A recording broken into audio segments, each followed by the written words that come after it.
हम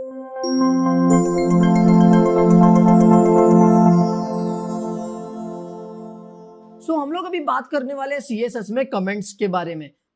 कमेंट्स बहुत ज्यादा यूजफुल हो जाती है तब जब आपको कुछ डिस्क्राइब करना होता है। जैसे मान लो मैंने बॉडी को कुछ स्टाइलिंग दे दी, ठीक है, और मैंने मेरी स्टाइल शीट आपको दे दी और आपको भी समझना है कि वो बॉडी में कैसे कैसे किस प्रकार से कौन सी स्टाइलिंग हो रही है, तो आप लोग वो कमेंट्स पढ़ करके, वो डिस्क्रिप्शन पढ़ करके आप लोग बड़ी आसानी से समझ सकते हो कि वहां क्या चल रहा है, राइट। या फिर हम लोग कमेंट्स का यूज करके किसी ट्रांजिशन को या किसी स्टाइल को, किसी प्रॉपर्टी को CSS की अप्लाई होने से रोक सकते हैं, राइट। वो मैं आपको स्टेप बाय स्टेप बताऊंगा कि हम लोग कैसे करने वाले हैं। कमेंट्स के बारे में लोग काफी कुछ जान लेंगे यहाँ पर। हम लोग चलते हैं अभी हमारे विजुअल स्टूडियो कोड पर और समझ लेते हैं कि क्या होते हैं कमेंट्स। यहाँ पर हमारी वही वेबसाइट खुली है जो हमने अभी तक बनाई है, राइट। हम लोग अभी तक बना ही रहे हैं इस वेबसाइट को और ये वेब पेज है हमारा, राइट। यहाँ पर हम लोग क्या कर रहे हैं, यहाँ पर हम लोगों ने काफी सारी चीजें देख ली है, तो ये काफी कुछ मतलब नया इसमें आ चुका है अभी तक, राइट। हम लोग अभी क्या करने वाले हैं, कमेंट्स को समझ लेने वाले हैं। तो मान लो यहाँ पर मैंने कुछ किया है, ठीक है, और आपको कोई आइडिया नहीं आ रहा कि अरे ये इसने क्या किया है, तो मैं उसको डिस्क्रिप्शन के थ्रू आपको बता सकता हूँ। मैं क्या करूंगा, कमेंट लिखने के लिए आपको सिंपल ऐसा करना पड़ेगा, राइट। कमेंट लिखने के लिए you have to write like this, and ये देखो ये पूरा उसके नीचे का कमेंट हो गया। और कमेंट को एंड करने के लिए आपको उसको उल्टा लिखना पड़ेगा, राइट। इसके बीच में आप लोग जो भी लिखोगे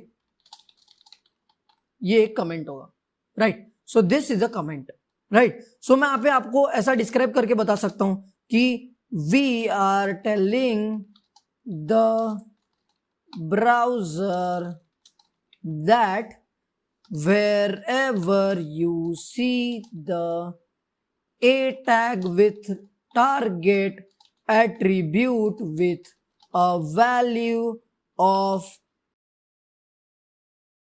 underscore blank, right, जहां पर भी आप वैल्यू देखोगे अंडरस्कोर ब्लैंक और उसका एट्रीब्यूट होगा target, there you have to, क्या करना है, कौन सा इफेक्ट डाला है मैंने, okay, there you have to make the colour of the text as antique white and put the font family, right. Font family वहां पर चेंज कर देनी है। There you have to apply the following effects या फिर following CSS properties, right. तो हमने सीधा यहां पर जो है बता दिया ब्राउजर को, मैंने आपको कमेंट करके भी बता दिया अभी।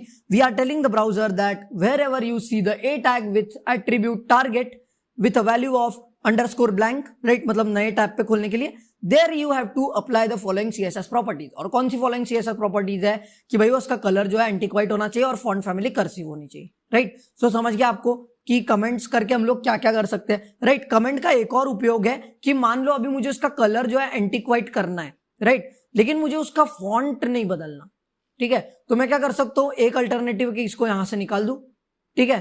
दूसरा अल्टरनेटिव ये है कि उसको मैं कमेंट्स में डाल दूं, ठीक है। तो अगर मैं इसको कमेंट्स में डालूंगा, जैसे मैं यहां पर कमेंट करने वाला हूं, तो मैं करूंगा फॉन्ट फैमिली और यहां पे करूंगा कर्सिव, राइट। फॉन्ट फैमिली यहां पे कर दूंगा कर्सिव और ये अप्लाई नहीं होगा, right. Now let's refresh the page and I will apply this. और इसका कलर थोड़ा अजीब लग रहा है मुझे, तो ये चेंज नहीं होगा यहाँ पे, राइट। तो हम लोग क्या काम करते हैं, एक हम लोग काम करते हैं, हम लोग इसको कमेंट में डालने के बजाय हम लोग कलर को कमेंट में डाल देते हैं, right. Let's put the colour into the comments. यहाँ पे हम लोग क्या करेंगे, कलर को ही कमेंट्स में रख देंगे और ये कलर को अप्लाई नहीं करेगा, राइट। इस तरह हम लोग किसी प्रॉपर्टी को अप्लाई होने से रोक सकते हैं, राइट। जैसा मैंने रिफ्रेश कर दिया तो यहाँ पे देख सकते हो आप लोग, कलर नहीं अप्लाई किया इसने।